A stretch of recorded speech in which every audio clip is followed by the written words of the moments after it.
नमस्कार, एएनवी न्यूज देख रहे हैं आप। मैं हूं आपके साथ सुनील सिंह पौरुष। नेशनल इन्वेस्टिगेशन एजेंसी यानी कि एनआईए ने टेरर फंडिंग मामले में बड़ी कार्रवाई की है। दिल्ली और श्रीनगर के 9 स्थानों पर 6 एनजीओ और ट्रस्टों पर छापे मारे गए। ये छापा ग्रेटर कश्मीर अखबार के परिसर और दूसरी संस्थाओं पर एक दिन में मारे गए।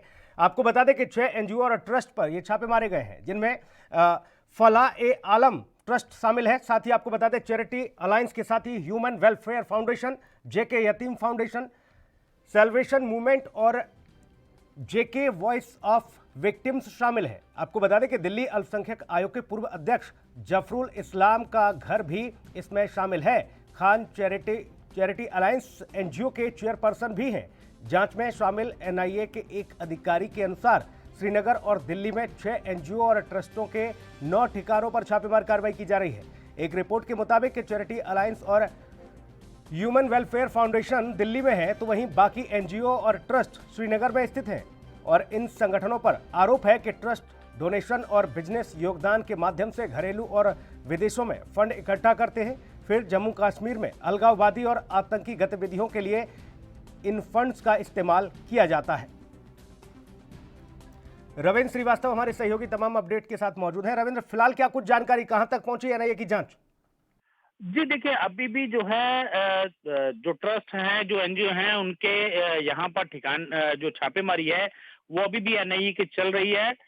हालांकि कल से ये छापेमारी जो है जम्मू कश्मीर के साथ साथ बेंगलोर और दिल्ली में भी आज जो है छापेमारी जो हुई है, उसमें कहीं ना कहीं जो हवाला मनी जो आतंकवाद के द्वारा फंडिंग की जा रही थी जम्मू कश्मीर में बैठे आतंकियों के लिए, उसको लेकर एनआईए जो है बड़ी कार्रवाई कर रही है। कई जो एनजीओ हैं उनके यहाँ पर जो एनआईए लगातार छापेमारी कर रही है और उनके जो 6 एनजीओ हैं और उनके 9 ठिकानों पर जो है अलग अलग दिल्ली और जम्मू कश्मीर में जो है वहां पर छापेमारी कर रही है, ताकि और सारे डॉक्यूमेंट जो है खंगाले जा रहे हैं और ताकि जो है पता लगाया जा सके कि इनके संबंध कहाँ तक थे और कब और कहाँ इनका पैसा जो है आया है और कहाँ इन्होंने पैसा जो है वो हवाला मनी का आतंकवादियों को पहुंचाया है।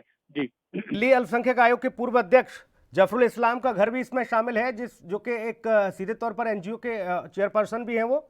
जी बिल्कुल, वो भी इसी एनआईए के दायरे में हैं और उनसे भी पूछताछ जो है वो की जा रही है। वहीं मैं आपको बताऊं कि जो फलाहे अवाम आम ट्रस्ट जो है और चैरिटेबल ह्यूमन वेलफेयर फाउंडेशन, के यतीम foundation, salvation movement and J&K voice victim जो है वहां पर लगातार जो है एनआईए जो है अपने छापेमारी जो है वो कर रही है। केंद्र सरकार की तरफ से साफ कहा गया था कि कश्मीर घाटी से आतंकवाद का नामो निशान मिटा दिया जाएगा और उसी के तहत लगातार सेना और जो सुरक्षा बल हैं वो लगातार कार्रवाई कर रहे हैं और एनआईए लगातार जिस तरह से हवाला के जरिए कई लोग इसमें शामिल पाए गए हैं, उसमें अलगाववादी हैं, कुछ अखबार के मालिक हैं, उनके यहाँ पर भी छापेमारी जो है वो चल रही है।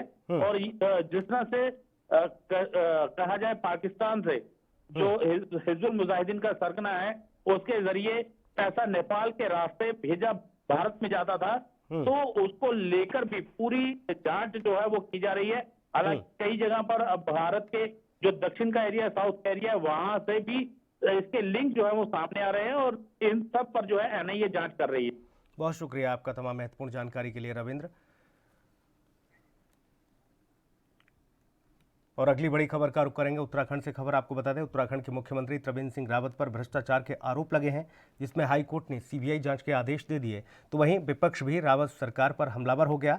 लगातार सीएम के इस्तीफे की मांग की जा रही है। तो वहीं अब सीएम त्रिवेंद्र सिंह रावत को इस मामले में सुप्रीम कोर्ट से राहत मिलती नजर आई है। आपको बता दें कि सुप्रीम कोर्ट ने हाई कोर्ट के फैसले पर फिलहाल रोक लगा दी है। सुप्रीम कोर्ट ने अब इस मामले में नोटिस जारी कर 4 सप्ताह में जवाब तलब किया है। लेकिन फिलहाल मुख्यमंत्री के खिलाफ रिश्वत लेने के आरोप में दर्ज हुई एफआईआर पर सीबीआई जांच की जो स्थिति थी वो फिलहाल टलती हुई नजर आई है।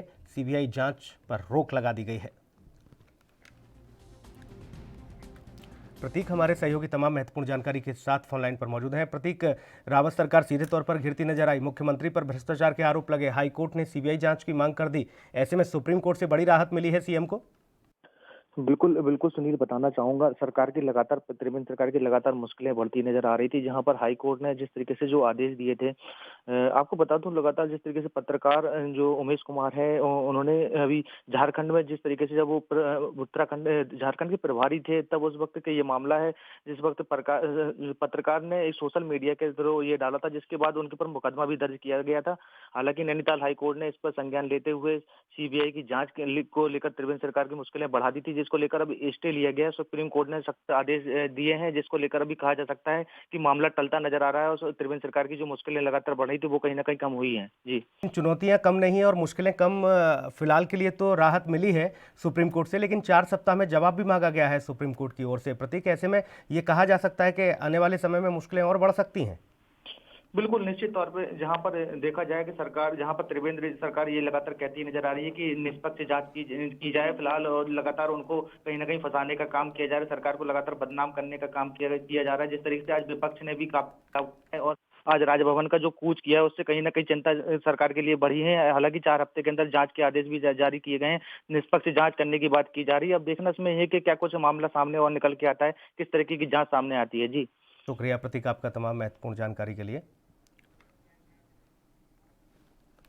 उधर यूपी की सियासत में एक बार फिर से सियासी उफान देखने को मिल रहा है। अखिलेश यादव ने राज्यसभा चुनाव के लिए पहले बीएसपी के विधायकों को तोड़ा तो बसपा ने भी करारा जवाब दे दिया। बसपा सुप्रीमो ने सपा और अखिलेश यादव पर जमकर निशाना साधा और सभी 7 बागियों को निलंबित भी कर दिया।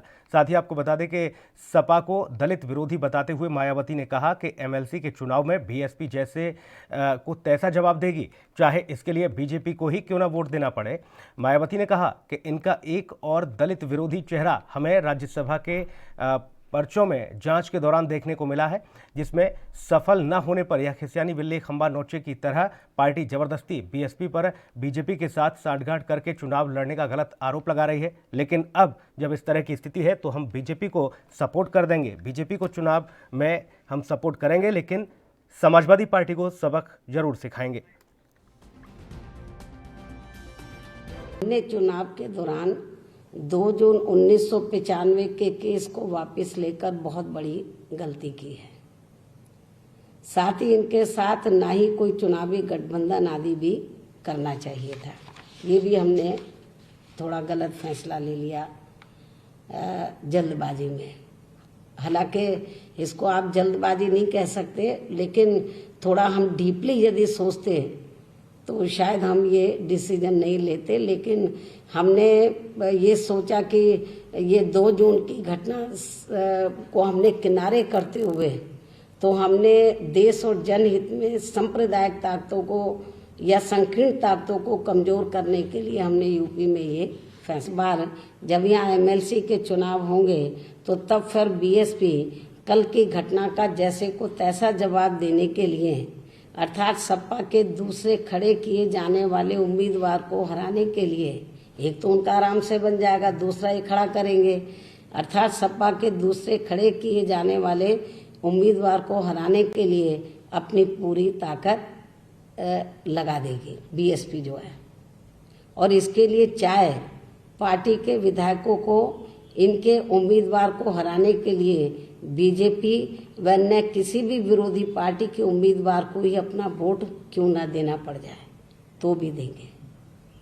एक उद्योगपति को उनके धन व सपा के टिकट के लालच में आकर जिस अपनी मूल पार्टी बीएसपी से चुनकर गए थे उसके साथ विश्वासघात किया और अब उन्हें पार्टी विरोधी ऐसे जो जिन्होंने विश्वासघात किया, अब उन्हें पार्टी विरोधी गतिविधियों में लिप्त होने के कारण आज तत्काल प्रभाव से पार्टी से निलंबित कर दिया गया है, जिनके नाम चौधरी असलम अली, श्री हरगोविंद भार्गव, मोहम्मद मुस्तफ़ा सिद्दीकी, श्री हाकिम लाल बिंद, मोहम्मद असलम रायनी, श्रीमती सुषमा पटेल व श्रीमती वंदना सिंह है।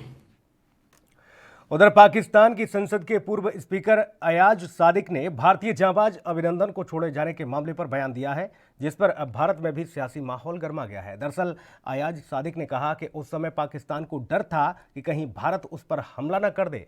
भारत के हमले की आशंका से उस समय पाकिस्तान के सेना प्रमुख कमर जावेद बाजवा के पैर कांप रहे थे और चेहरे पर पसीना था। एक मीटिंग का जिक्र करते हुए उन्होंने कहा कि विदेश मंत्री शाह महमूद कुरैशी भी कांप रहे थे और कह रहे थे कि खुदा के वास्ते उसे जाने दें, अगर उसे रिहा नहीं किया गया तो भारत पाकिस्तान पर हमला करेगा। और ये बयान ट्वीट करते हुए अब बीजेपी के अध्यक्ष जेपी नड्डा ने कांग्रेस और राहुल गांधी पर भी सीधा निशाना साधा है। उन्होंने लिखा है कि कांग्रेस के शहजादे को भारत की किसी भी चीज पर विश्वास नहीं है, चाहे वह सेना हो, सरकार हो, हमारे लोग हों, तो वे अपने सबसे भरोसेमंद देश पाकिस्तान की ही सुन लें।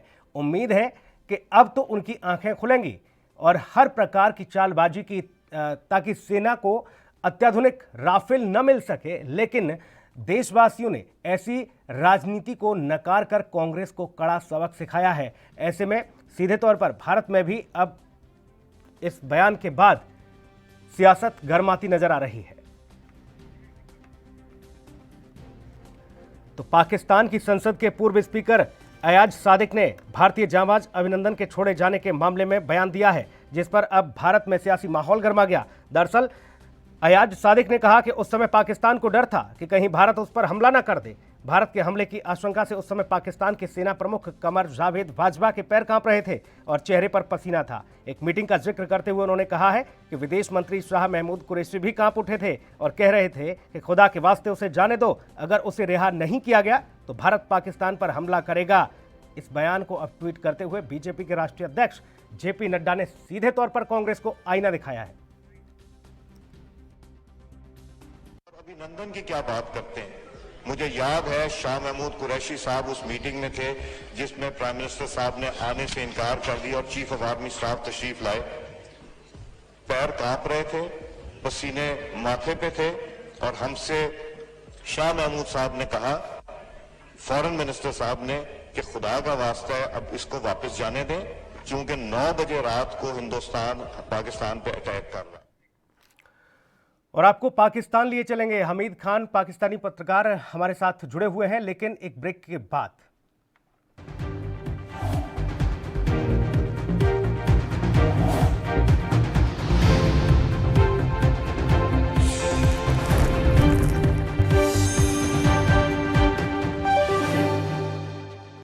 कांग्रेस ने जो वादा किया वो निभाया। जैसे छत्तीसगढ़ और राजस्थान में किसानों का कर्जा माफ किया, ठीक उसी प्रकार से बिहार के किसानों का कृषि ऋण और कृषि भूमि लगान माफ करने का वादा निभाया जाएगा। बिहार विधानसभा में ऐसा कानून पारित किया जाएगा जो केंद्र सरकार की 3 किसान विरोधी कानूनों को बिहार में नाकाम करेगा। बोले बिहार महागठबंधन सरकार। कांग्रेस महागठबंधन को वोट दें।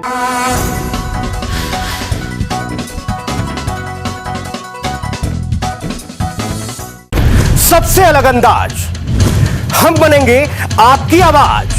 सवालों की धार, खबरों की बौछार, सिर्फ मेरे साथ एएनबी न्यूज पर।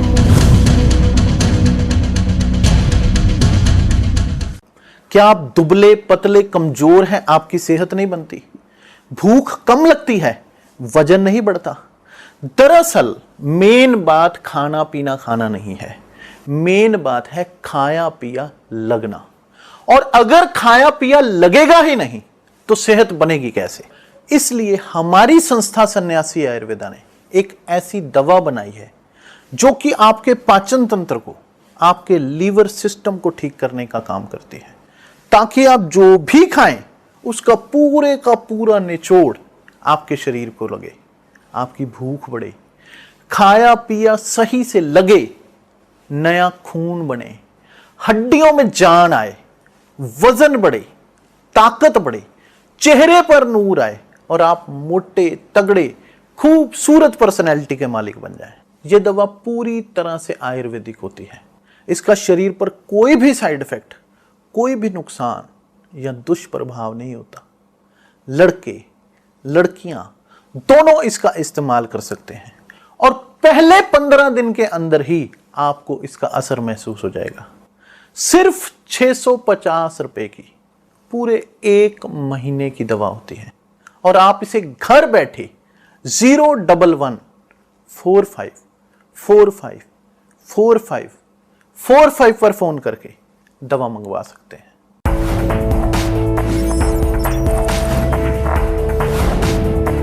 कम ब्रेक और ज्यादा खबरों के साथ देखिए ANP news in channel number पर।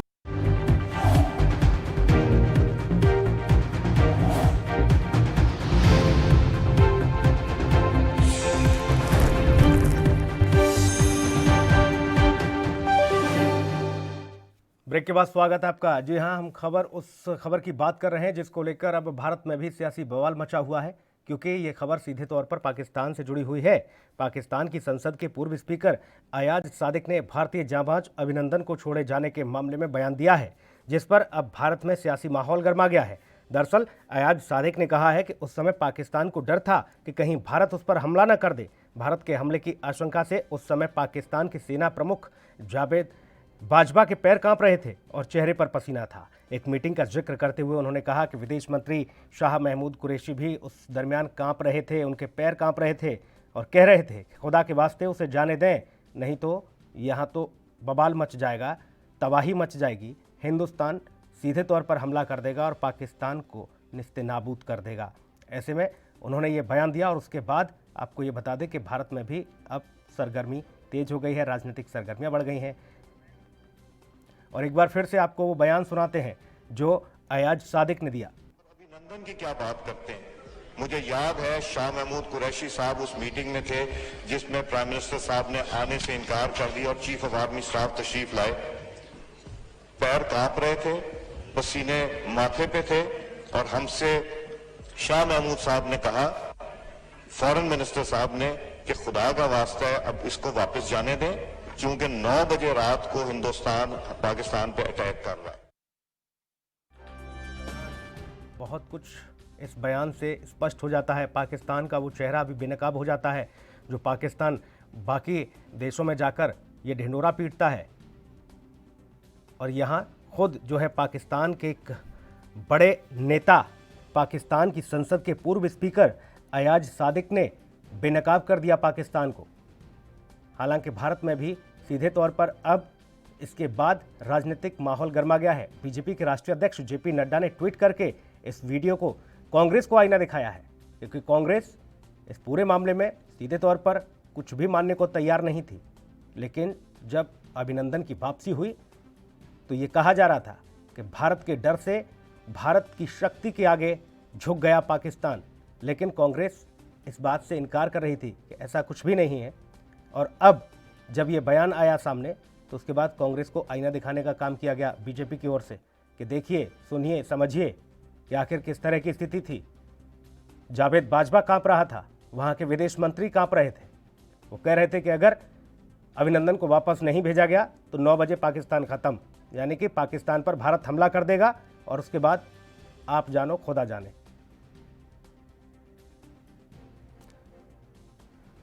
तो पाकिस्तान की संसद के पूर्व स्पीकर अयाज सादिक ने भारतीय जांबाज अभिनंदन को छोड़े जाने के मामले में बड़ा बयान दिया, जिस पर अब भारत में भी सियासी माहौल गर्मा गया है। अयाज सादिक ने कहा है कि उस समय पाकिस्तान को डर था कि कहीं भारत उस पर हमला न कर दे। भारत के हमले की आशंका से उस समय पाकिस्तान के सेना प्रमुख कमर जावेद बाजवा के पैर कांप गए, चेहरे पर पसीना था। एक मीटिंग का जिक्र करते हुए उन्होंने कहा कि विदेश मंत्री शाह महमूद कुरैशी भी कांप रहे थे, उनके भी हाथ पैर फूल रहे थे और कह रहे थे कि खुदा के वास्ते उसे जाने दें, अगर उसे रिहा नहीं किया गया तो फिर भारत जो है पाकिस्तान को ख़त्म कर देगा, पाकिस्तान पर हमला कर देगा। और इसी बयान को ट्वीट करते हुए बीजेपी के राष्ट्रीय अध्यक्ष जेपी नड्डा ने कांग्रेस और राहुल गांधी पर सीधे तौर पर निशाना साधा। उन्होंने लिखा कि कांग्रेस के शहजादे को भारत की किसी भी चीज़ पर विश्वास नहीं है, चाहे वह सेना हो, सरकार हो या हमारे लोग हों, तो वे अपने सबसे भरोसेमंद देश पाकिस्तान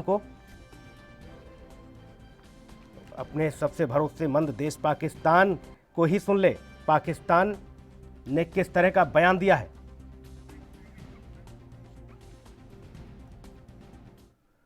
और पाकिस्तान लिए चलेंगे हमीद खान, पाकिस्तानी पत्रकार इस वक्त हमारे साथ सीधा जुड़े हुए हैं। हमीद खान साहब, बहुत इस्तकबाल आपका।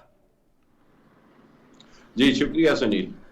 हामिद खान साहब, ये अयाज सादिक साहब ने क्या कह दिया, बवाल मचा दिया। उन्होंने पाकिस्तान के उस मुखौटे को हटा दिया जो पाकिस्तान अब तक बाहरी मुल्कों में ढिंढोरा पीटता था, कहता था कि हम किसी से कम नहीं है। हमने तो तमाम नीतियों और रीतियों के तहत अभिनंदन को वापस किया था। देखिए सुनील, बात ये है कि एक तो बात सबसे पहले मैं आपको ये बताता हूं कि जब आपने नाम नेहाद बालाकोट के ऊपर आपके आए जब प्लेन्स और हमारे कुछ जो ट्रीज हैं, दरख्त हैं, उनको नुकसान पहुंचाया, तो अगले दिन हमारे DGISPR ने ये स्टेटमेंट दे दिया कि हम जो है वो आपको सरप्राइज देंगे। ठीक हो गया। अब होता ये है कि देखें, दुनिया में जो जितनी भी फौज होती है, आर्मी होती है या देश होते हैं, वो पूरा कॉन्सिक्वेंसेस और सारी चीजें सोच कर प्लान करते हैं। हमने प्लान किया ऑपरेशन स्विफ्ट रिटार्ड। हमने, हमारे जो DGISPR थे, उन्होंने कहा जी कि हम जो है वो भारत को सरप्राइज देंगे। ठीक है। हम उसके बाद 27 फरवरी को, उससे पहले हमारी जो फौज थी, जो हमारा जो प्लान था वो पूरा तैयार था। ठीक हो गया। देखें, जब कोई फौज प्लान करती है तो उसको हम, जब प्राइम मिनिस्टर इमरान खान की सदारत में जब प्लान तैयार हुआ तो हमें सब पता होता है कि उसके कॉन्सिक्वेंसेस क्या हो सकते हैं, आपकी तरफ से क्या जवाब आ सकता है, आप उसका क्या रिटेलिएट करेंगे। जब हमने आपके 2 त्यारे गिराए तो उस वक्त ये तो नहीं पता था कि आपका एक जो पायलट है अभिनंदन, वो इजेक्ट कर जाएगा और हमारे हाथ आएगा और उसको पहले वहां पब्लिक मारेगी, फिर उसके बाद वो होगा, फिर हम उसको कब्जे में लेंगे, फिर हम उसकी वर्दी उतारेंगे और हम वो म्यूजियम में रखेंगे और हम आपको वो वापस करेंगे, इसलिए कि वो जेनेवा कन्वेंशन और जो वॉर प्रिजनर्स का कानून है, हम उनको फॉलो करना चाहते हैं। एक तो बात ये थी। ठीक हो गया। पाकिस्तान की तरफ से ये नहीं है कि ये हमने जिस तरह आपके जहाज गिराए और जो हमने जवाब दिया, वो जवाब ही मैं समझता हूं कि भारत के लिए एक लेसन था, एक सबक था कि हम चाहते तो अमन है। बड़ा हास्यास्पद लग रहा है हामिद साहब, बड़ा हास्यास्पद लग रहा है। आप इस बात को कह रहे हैं। मैं समझ सकता हूं आपकी पीड़ा भी समझ सकता हूं, क्योंकि अब तक आप तो लगातार हमेशा पानी पी कर भारत को लेकर कोसते नजर आए, लेकिन आज आपको खुद आप के घर में शिकस्त मिलती नजर आई है। आज ये कह दिया गया, आप कह रहे हैं कि 2 दरख्त गिरा दिए, आप कह रहे हैं कि आपके सेना ने 2 दरख्त गिरा दिए, उसके बाद पाकिस्तान ने जेनेवा कन्वेंशन के तहत अभिनंदन को वापस किया था। नहीं, हमने तो बदला लिया आपके 2 जहाज गिरा के। आपने हमारे 2 दरख्त गिराए, हमने आपके 2 जहाज गिराए। और उसके बाद बदला 2 दरख्त का 2 जहाज। उसके बाद सादिक साहब ये कहते हैं कि खुदा के वास्ते उनको वापस भेज दिया जाए, नहीं तो भारत हमला कर देगा, और उसके बाद खुदा जाने और आप जाने। मैं आपको बताता हूं, आपकी मिसाल ये है, जो हमसाये के, हमारे यहाँ एक औरत होती है ना, जो हमसाये के घर में झांकती रहती है कि उसके घर में आज खाने को ना झांक नहीं, अब तो ये सदन में, आपके सदन में, ये घर में नहीं, ये आपके सदन में आया सामने। अब जरा सुन ले, ये आपकी सदन में, ये आपके घर में नहीं हुआ, ये आपके सदन में हुआ। नहीं, जो अयाज सादिक है ना, वो इररेलेवेंट है, इसलिए कि ना तो वो उस वक्त किसी सरकारी ओहदे पे थे, वो एक ऐसी पार्टी से है जिस पार्टी की इस वक्त जो है वो पॉलिटिकल स्ट्रगल चल रही है, और उसकी वजह से कोई भी झूठा सच्चा बयान आ सकता है। ठीक है। मैंने तो आपको, अच्छा, झूठा सच्चा बयान आ सकता है, वो कह रहे हैं कि वहां मैं मौजूद था, वहां पर बाजवा साहब आए, वहां पर विदेश मंत्री आए, हाथ पैर कांप रहे थे, चेहरे पर पसीना था। सुनील, उन्होंने तरदीद भी कर दी है, उन्होंने उसकी रिबटल करके एक्सप्लेनेशन दी है, वो भी तो आप सुन लें। ठीक है हामिद साहब, सुनूंगा आपको। टीवी की मजबूरी है, ब्रेक लेना जरूरी है, रोकूंगा आपको, आप बने रहिएगा, जल्द लौटूंगा।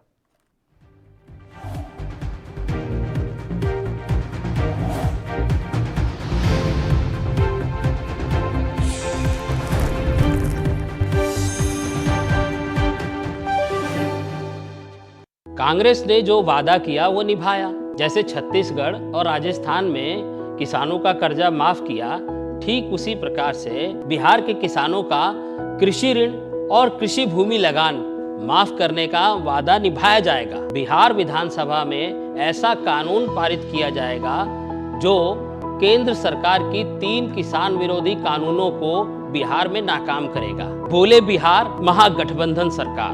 कांग्रेस महागठबंधन को वोट दें।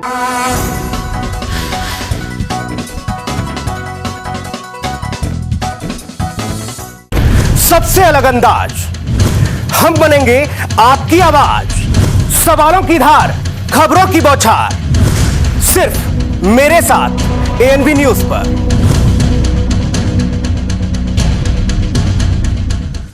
क्या आप दुबले पतले कमजोर हैं, आपकी सेहत नहीं बनती, भूख कम लगती है, वजन नहीं बढ़ता? दरअसल मेन बात खाना पीना खाना नहीं है, मेन बात है खाया पिया लगना। और अगर खाया पिया लगेगा ही नहीं तो सेहत बनेगी कैसे?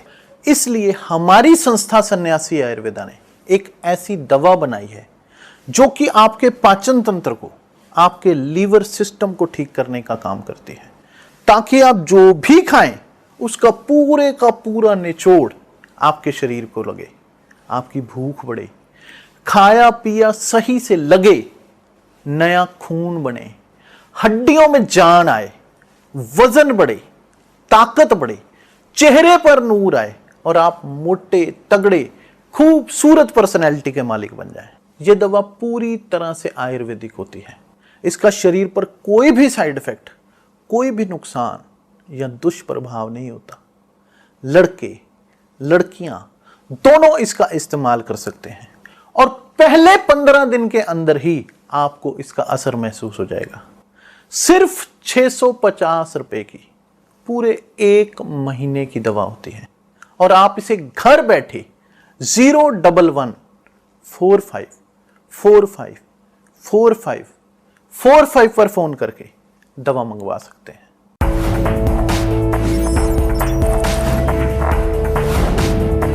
कम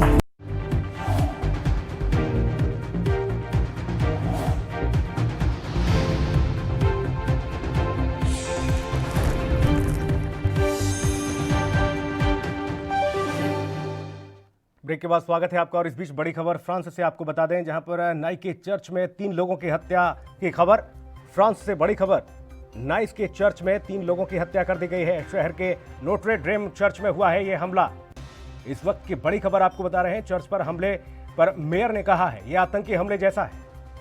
3 लोगों की हत्या, महिला का सिर काटा गया है। चर्च में 3 लोगों की हत्या कर दी गई। फ्रांस से बड़ी खबर, हमला तब हुआ जब चर्च में लोग प्रार्थना के लिए जुटे, उसी दरमियान 3 लोगों पर हमला कर दिया गया। शहर के मेयर ने इस खौफनाक घटना को आतंकवाद करार दिया है।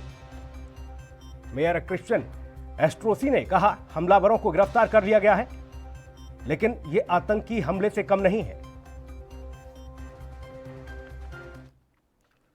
और एक बार फिर से रुख करेंगे पाकिस्तान का। हमारे साथ पाकिस्तान के पत्रकार हामिद खान बने हुए हैं और उस खबर पर जिसको लेकर भारत में ही सियासी बवाल नहीं मचा, जबकि पाकिस्तान में भी सियासत सीधे तौर पर उबाल मार रही है। हामिद खान साहब जी रखिए अपनी बात, आप क्या कह रहे थे? जी सुनील, बात यह है कि मैं ये कहूंगा कि जब राजीव गांधी ने इंडिया में नरेंद्र मोदी को इस हमले के बाद सरेंडर मोदी कहा, तो हमने उस पर कोई बवाल नहीं बचाया, हमने उस पर कोई प्रोग्राम नहीं किया। हमने कहा ये आपकी इंटरनल पॉलिटिक्स है, पॉलिटिक्स में ऐसा होता है। एक चीज।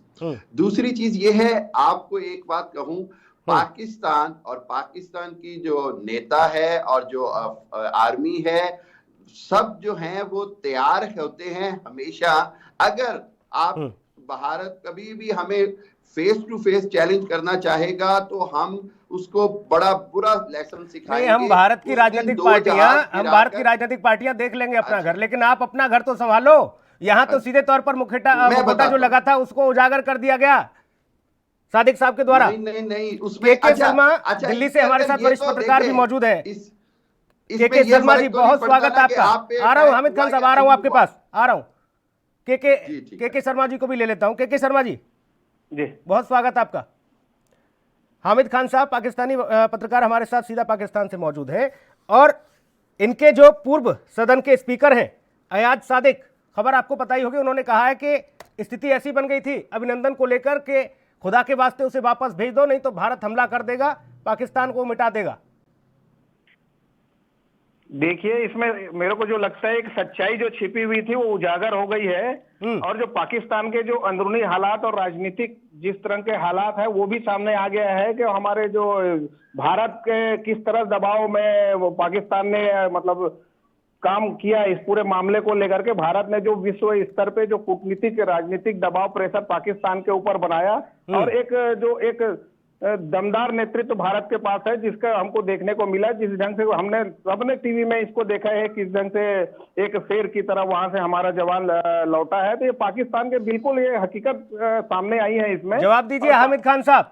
बात ये हकीकत सामने आई है कि इसमें पाकिस्तान आपका जवान हमने एक अच्छा हमसाया होने की वजह से वापस किया। एक वॉर जो प्रिजनर होता है हमने इसीलिए उसके कपड़े उतार के रख लिए थे। ठीक हो गया। ये हमने इसलिए किया कि आपको हमेशा याद रहे कि अगर आप कभी भी हमारी फायर का उल्लंघन हमारे आतंकवादियों को भेजते हो, उनको मौत के घाट उतारने का काम भारतीय सेना के जवान करते हैं, और दूसरी तरफ कहते हो कि हमने अभिनंदन ने खुद कहा द टी वाज फैंटास्टिक, लेकिन हम जब बदला लेने पे आएंगे, आपने हमारे 2 दरख्त गिराए, हमने आपके 2 जहाज गिराए। तारीख तो बता दो हामिद साहब, तारीख बता दो बदले की, तारीख बता दो ना बदले की। या कायरों की तरह आएंगे 7 फरवरी को या कायरों की तरह आएंगे? नहीं, और कायरों की तरह ही जाएंगे। हमने 2 दरख्त का बदला 2 जहाजों से लिया, हमने आपकी तरह नहीं किया कभी भी। ये तो आप कह रहे हैं ना, ये तो आप कह रहे हैं कि आपने 2 दरख्त गिराए, 2 पेड़ गिराए, लेकिन वहां तो आतंकियों के ठिकानों को खत्म किया गया, नाकाम हुआ। जैसे अभिनंदन को लेकर सादिक साहब ने खुलासा किया, ऐसे ही ये भी खुलासा हो जाएगा कि दरख्त गिरे थे या आतंकवादियों के ठिकाने निस्तेनाबूत हुए थे। दरख्त ही गिरे थे, दुनिया के सारे पत्रकार वहां गए, दुनिया के सारे दुनिया के तो तब भी गए थे, दुनिया के तब गए थे, लेकिन सादिक साहब ने तब ये बात नहीं कही थी जो आप देखिए आपके अपने जो नेता थे, कांग्रेस के नेता थे, उन्होंने खुद कहा कि नरेंद्र मोदी और बीजेपी जो है वो इसका पॉलिटिकल फायदा उठा रही है, जबकि वहां पर कुछ भी नहीं हुआ। आप उस 5 दिन बाद के अखबार देखें अपने ही कंट्री के, सब ने ये कहा कि जी भारत का जो हमला है वो नाकाम हो गया, लेकिन जो है वो शर्मिंदगी छुपा रहा है। और हमने जवाब दिया था कि हम आपको सरप्राइज देंगे, और हमने 48 आवर्स में सरप्राइज दिया। अब जब अपनी दाल नहीं कर रही है जहाज गिराए, शर्मा जी, जब अपनी दाल नहीं गली तो ये कह दिया कि देखिए भारत के ही लोग कह रहे थे। तो हमने देखे शर्मा जी, आवाज मिल रही है आपको? और हम ये कहेंगे जी आवाज आ रही है, जवाब दीजिए शर्मा जी। सीनेटर सादिक भाईजान ने जो बात कही है इसको हम लोग किसी तरह से झुठला नहीं पाएंगे, और जो भारत के ऊपर लगातार इन लोग छुटपुट घटनाएं वारदात आतंकवादी भेज के करते हैं, इनके भी मतलब अब देख लो संख्या भी लगभग घटती जा रही है, और भारत के जो अपने सैन्य क्षमता को जो बढ़ाया है उससे पाकिस्तान किस तरह से दबा। भारत के सामने तो चीन की हालत आप देख रहे, पाकिस्तान देख रहे, चीन की हालत कैसी है।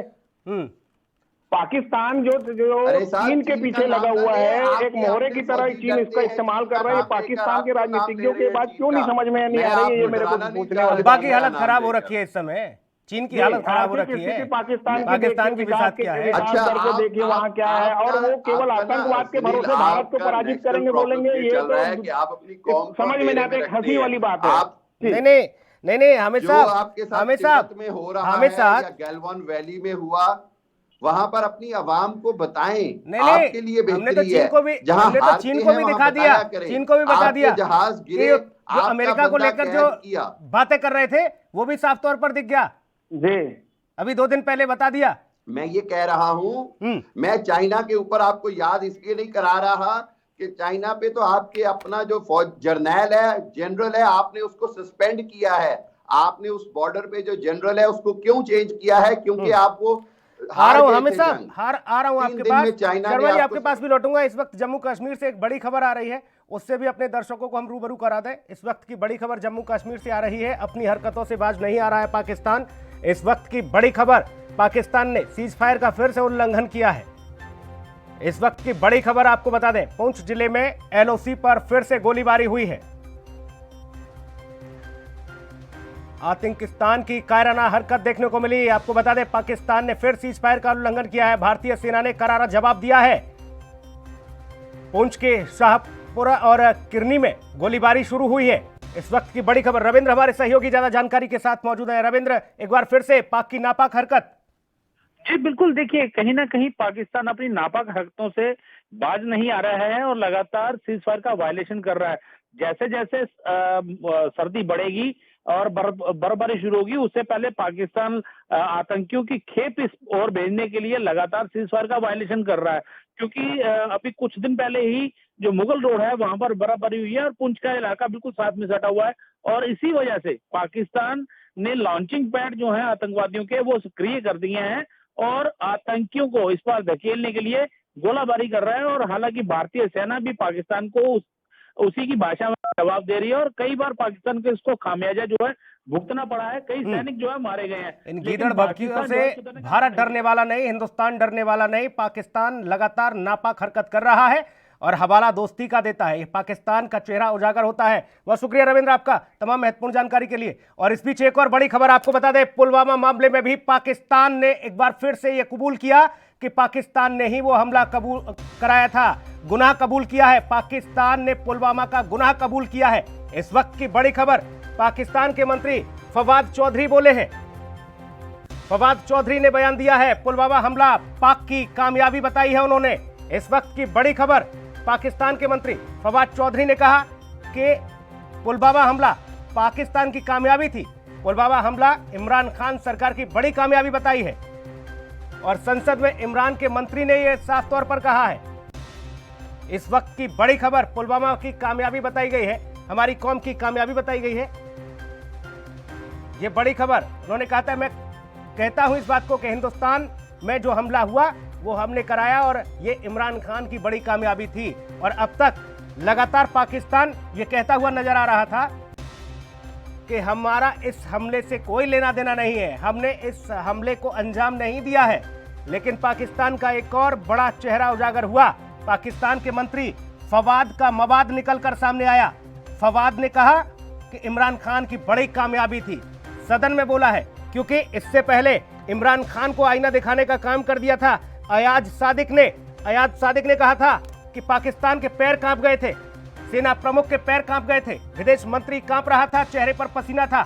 और यही वजह थी कि अभिनंदन को वापस उनका अभिनंदन के साथ, स्वागत के साथ पाकिस्तान ने लौटाया था। लेकिन ऐसे में पाकिस्तान के मंत्री फवाद चौधरी का बयान आता है। फवाद चौधरी ने कहा है कि पुलवामा हमला हमारी कामयाबी थी।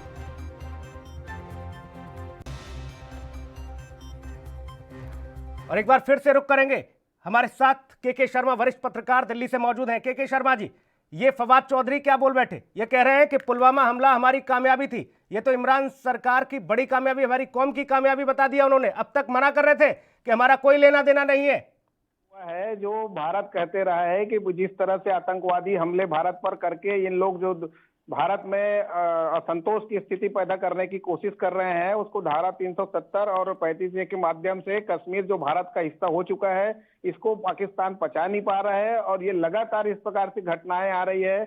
और अब सबसे बड़ी बात जो कहूंगा कि इसमें राफेल के आने के बाद भारत ने जो सैन्य शक्ति दिखाई है, उससे पड़ोसी देशों को समझ जाना चाहिए कि जो भारत है वो पहले वाला भारत नहीं है। अभी आप आंख दिखाओगे तो आपका आंख निकालने की क्षमता भारत के पास है। ये लगातार इसको पाकिस्तान को ये बात समझ जाना चाहिए। शांति के साथ यदि वह रहना चाहे, अभी तो अधिकृत कश्मीर की बात आ रही है, अभी विवाद वहां पे जा रहे हैं ना। अब तो कश्मीर वाली बात ही खत्म हो गई है। अब तो भारत का नया जो एजेंडा है वो अधिकृत कश्मीर पर कब्जा करने का, इस पर पाकिस्तान को विचार करना चाहिए कि उसको कैसे बचाए अंदरूनी हालात। बिल्कुल, अधिकृत कश्मीर को लेकर अब पाकिस्तान की और चिंताएं बढ़ गई हैं, क्योंकि जम्मू कश्मीर से धारा 370 हटने के बाद पाकिस्तान में खलबली सीधे तौर पर मची हुई है। और उसके बाद स्थिति ऐसी बनी है कि अब पाकिस्तान की जो नापाक हरकतें हैं वो सीधे तौर पर साफ और सामने आ रही हैं। पुलवामा हमले को अब जाके कबूल करता है पाकिस्तान, कहता है कि ये हमारी बड़ी कामयाबी थी, हमने पुलवामा में जो हमला किया था वो हमारी कौम की कामयाबी थी। इस तरह की बातें करते हैं। साथ ही दूसरी तरफ जो पाकिस्तान के पूर्व स्पीकर सदन के अयाज सादिक, उन्होंने आईना दिखा दिया इमरान सरकार को। उन्होंने कह दिया कि इमरान सरकार घुटनों पर थी, और जो सेना प्रमुख है भाजपा, उसके तो माथे पर पसीना था, उसके पैर कांप रहे थे। पूर्व मंत्री वो भी कांपता हुआ नजर आया। उसने कहा खुदा के वास्ते अभिनंदन को भारत वापस कर दो, 9 बजे नहीं तो भारत अटैक कर देगा और फिर तो खुदा मालिक, खुदा जाने। इस तरह की बातें हो रही हैं। अब पाकिस्तान के चेहरे एक के बाद एक उजागर हो रहे हैं। जेपी नड्डा जो बीजेपी के राष्ट्रीय अध्यक्ष हैं, उन्होंने इस मामले में उस वीडियो को, जो कि अयाज सादिक का जो वीडियो है, उसको ट्वीट किया और बाकायदा कांग्रेस को भी आईना दिखाया भारत के अंदर, क्योंकि कांग्रेस लगातार पाकिस्तान पर किए गए हमले को लेकर सवाल खड़े कर रही थी। पहले भारत में आईना दिखाने का काम किया गया कि अब देख लो, सुन लो, समझ लो, सोच लो कि आगे अगर इस तरह की बयानबाजी करोगे तो बाकी चीजें भी समझ में आ जाएंगी, क्योंकि राजनीतिक पार्टियों को, भारत की राजनीतिक पार्टियों को देश की आंतरिक व्यवस्था, देश की सुरक्षा और देश की अस्मिता के लिए एकजुट होना होगा, एक साथ खड़ा होना होगा। अगर इस तरह की बयानबाजियां अगर आप करेंगे तो आपको भी आईना एक न एक दिन दिखा दिया जाएगा। और ये सीधे तौर पर जो अयाज सादिक का जो बयान सामने आया, उससे सीधे तौर पर यह देखने को मिला कि हाँ, इस पूरे मामले में अभिनंदन को पाकिस्तान मजबूर हो गया था भारत को भेजने के लिए, वापस भेजने के लिए, क्योंकि भारत उस वक्त हमले की तैयारी में था, हमला करने की तैयारी में था, पाकिस्तान को तहस नहस करने की तैयारी में था। पाकिस्तान पर वायुसेना ने जो अटैक किया, जो आतंकियों के ठिकानों को ख़त्म किया, उसके बाद अभिनंदन, जो कि उनका प्लेन जो है क्रैश हुआ और उसके बाद वो वहाँ पाकिस्तान में जाकर गिरे और उसके बाद पाकिस्तान की आर्मी ने उनके साथ दुर्व्यवहार किया और कुछ घंटे बाद ही पाकिस्तान मजबूर हो गया अभिनंदन को बाकायदा स्वागत सत्कार के साथ भारत को लौटाने के लिए। इस बुलेटिन में इतना ही। नमस्कार।